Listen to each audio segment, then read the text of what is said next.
I stayed silent because I loved you. A confessional story.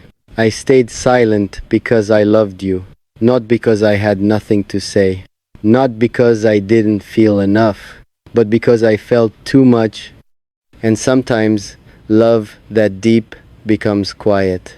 You always thought I was calm, composed, unbothered. You said I handled things maturely, that I didn't overreact, that I gave space when things got hard. You admired that about me, but what you never knew was this. My silence wasn't strength, it was sacrifice. There were nights I wanted to argue, moments I wanted to demand answers, times I wanted to say, why does this feel one-sided? But I swallowed the words because I was afraid that if I spoke too loudly, you would walk away, and losing you felt heavier than losing my voice. I stayed silent when you forgot important dates, not because they didn't matter, but because I told myself love isn't measured in calendars. I stayed silent when your replies grew shorter, not because I didn't notice, but because I told myself you were just tired. I stayed silent when I felt you drifting, not because I didn't care, but because I cared too much to cause pressure. Do you know what it feels like to argue with yourself every night? One part saying, speak, you deserve clarity. The other whispering, stay quiet, don't push them away. And every time I chose you over my pride, over my comfort, over my need to be heard, you once asked me, why are you always so understanding? I smiled. I said, because I get you. But the truth was more fragile. I was understanding because I was afraid. Afraid that if I showed my hurt, you would see me as difficult. Afraid that if I asked for more, you would feel trapped. Afraid that loving you loudly would make you love me less. So I became gentle, too gentle. I adjusted to your moods. I adjusted to your schedule. I adjusted to your distance until I barely recognized myself. But I never blamed you because love makes you protective even of the person who's hurting you. There were moments I almost broke when I felt invisible, when I felt like an option instead of a choice, when I wanted to scream, I am loving you the best way I know how. But instead, I said, it's okay, even when it wasn't. I stayed silent because I knew your battles. I knew the pressure you carried. I knew the wounds you never spoke about. And I didn't want to become another weight on your shoulders. So I carried mine alone, quietly, lovingly, patiently. But silence has a cost. It builds up inside your chest. It turns into tight breaths, into overthinking, into tears you hide in the dark. You think you're protecting the relationship, but slowly you're disappearing inside it. The hardest part, you never asked me to stay silent. You never demanded it. You simply got used to it. And I let you because I convinced myself that love means endurance, that love means staying even, when it hurts, that love means choosing peace over confrontation. But I was wrong about one thing. Love should not require you to erase yourself. The day I finally spoke, my voice shook, not because I was angry, but because I had been quiet for too long. I need you to see. Me too, I said, softly. You looked surprised, confused, like you never realized there was anything missing, and that hurt more than anything else. I thought you were okay, you said. Of course you did. I made sure you thought that. I smiled. I reassured. I stayed steady, while inside I was slowly cracking.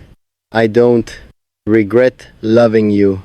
I don't regret being patient. I don't regret giving you space. But I do regret abandoning myself in the process, because love should be shared, not silently endured. If I stayed loud, maybe we would have fought more. Maybe we would have faced uncomfortable truths sooner. Maybe we would have understood each other deeper. Or maybe we would have ended earlier. But at least I would have been honest with you, with myself. I stayed silent because I loved you, but now I understand something powerful. Love should give you a voice, not take it away. Love should make you feel safe to speak, not scared to disturb. The peace, love should feel mutual, not managed. If I could go back, I wouldn't love you less. I would just love myself more. I would still care deeply, still support you, still choose you. But I would also choose me, my feelings, my boundaries, my truth. And if you ever wondered why I didn't fight harder, why I didn't argue louder, why I didn't demand more, it wasn't because I didn't care. It was because I cared too much, and I thought silence was kindness. Now I know honesty is kinder. So this is my confession. I loved you deeply. I stayed silent to protect us, but in doing so, I forgot to protect myself, and that is the part that hurts the most. I don't hate you. I don't blame you. I simply understand now. Love should not feel like shrinking. It should feel like growing together. And wherever you are now, I hope someone loves you loudly. And I hope one day I love someone without ever having to stay silent again. I stayed silent because I loved you. And silence, I learned, is not empty. It is heavy. It breathes. It sits on your chest at night and whispers the things you refused to say during the day. After everything that happened, the distance, the misunderstandings, the way you slowly became someone I could not reach, I told myself that silence was strength. But it wasn't. It was fear wearing the mask of love. The days after you, when you stopped calling, I didn't panic, at least not outside. Inside, I was breaking in quiet pieces. I still woke up every morning expecting a message from you. My hands would automatically reach for my phone before my eyes were even fully open. Every notification made my heart jump, but it was never you. I would stare at your chat window for minutes, sometimes hours, typing something, deleting it, typing again. Are you okay? Delete. Did I do something wrong? Delete. I miss you. Delete. I stayed silent because I loved you. I thought love meant giving you space. I thought love meant understanding even when I didn't understand anything.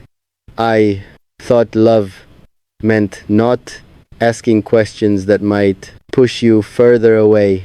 So I said nothing, and in that nothing, I lost you. Too, the things I never told you there were so many things I never told you. I never told you how your laugh could fix my worst days.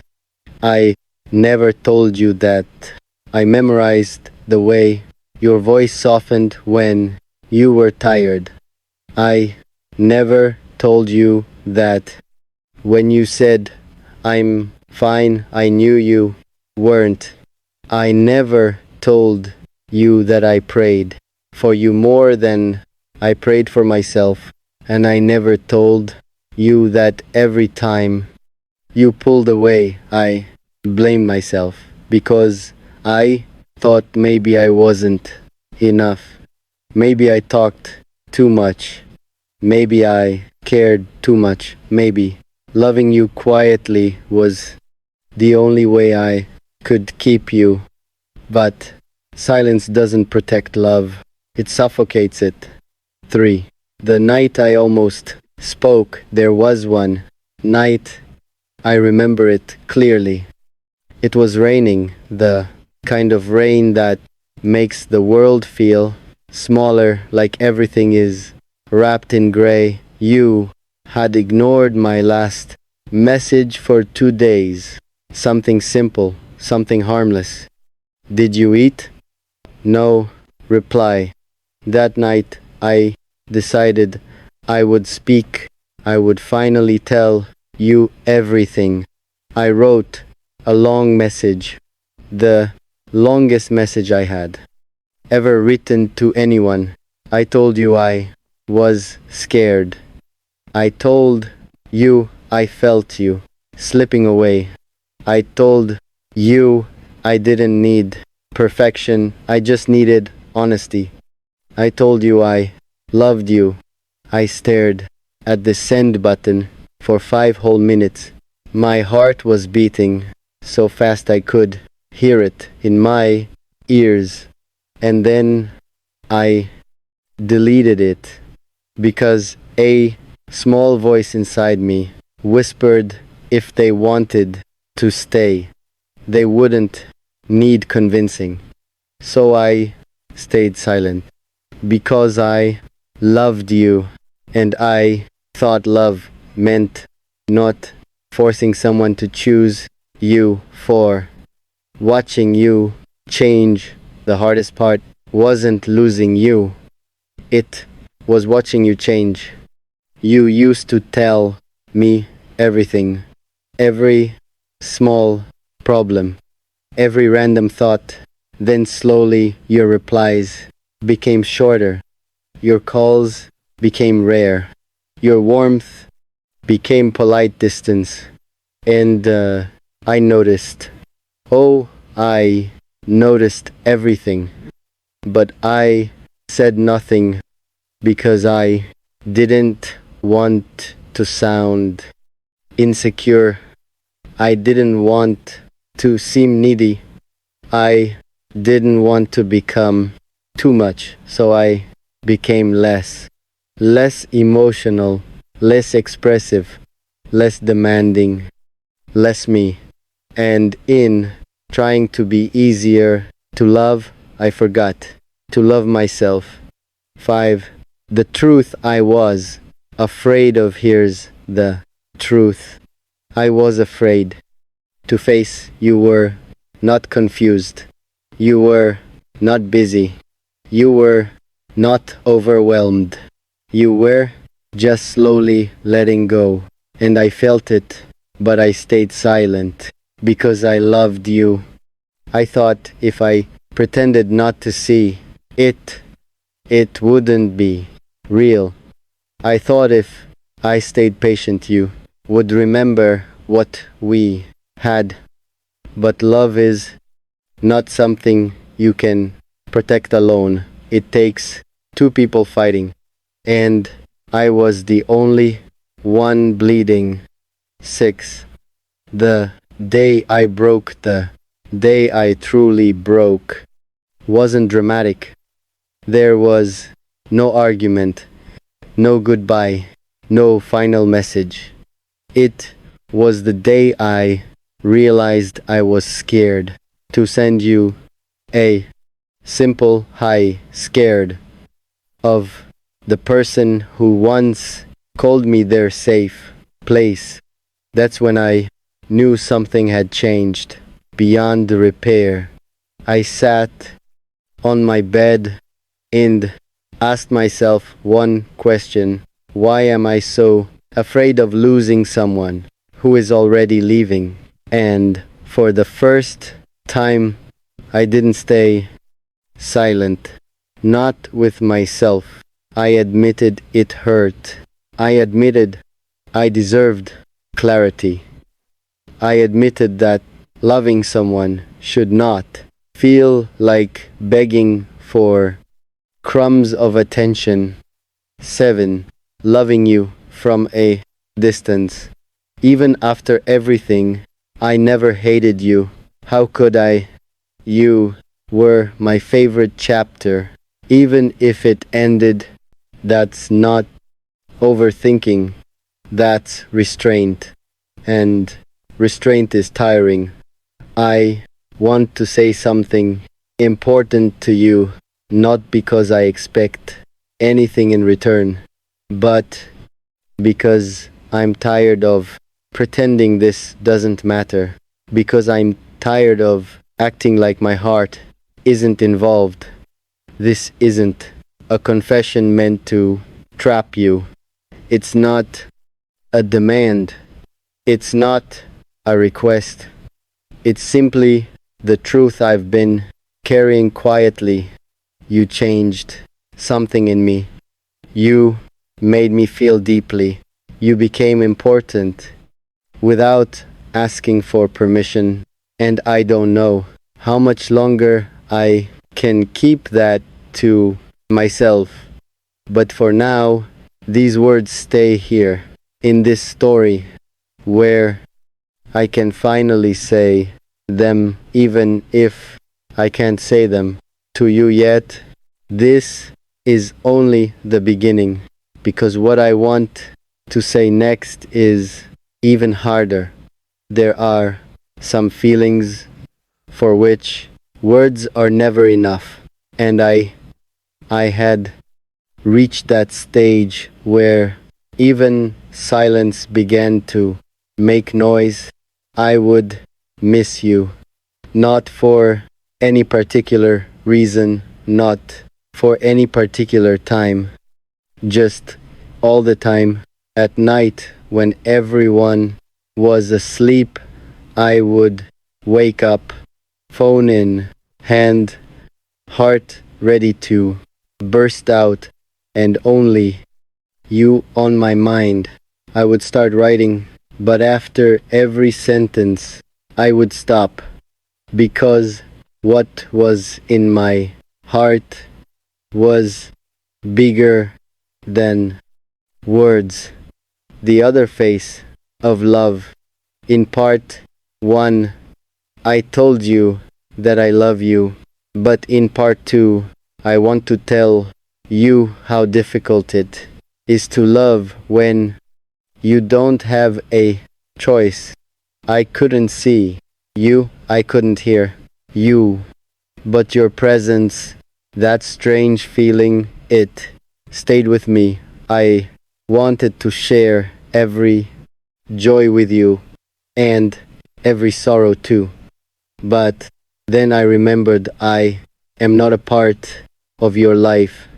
And that thought would break me every time. Silent confession. Sometimes I wondered what would happen if I told you everything. Will you smile, or maybe will you go away quietly? That fear kept me silent. I continued to love you, but from a distance. I wanted you, but in the form of prayers. You and me, but not we. The hardest part was not that you were not mine.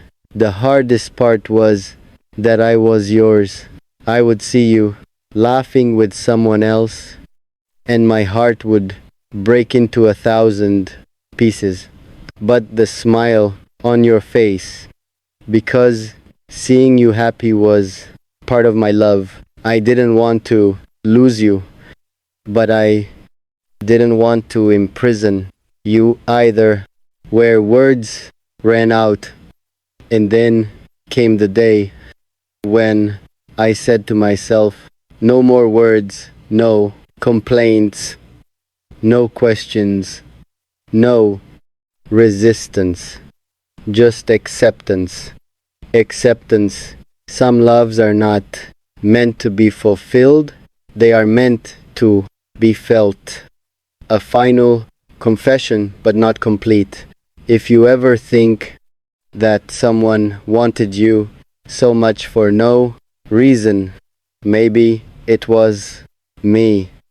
If you ever feel alone and your heart is full for no reason, maybe that is my prayer.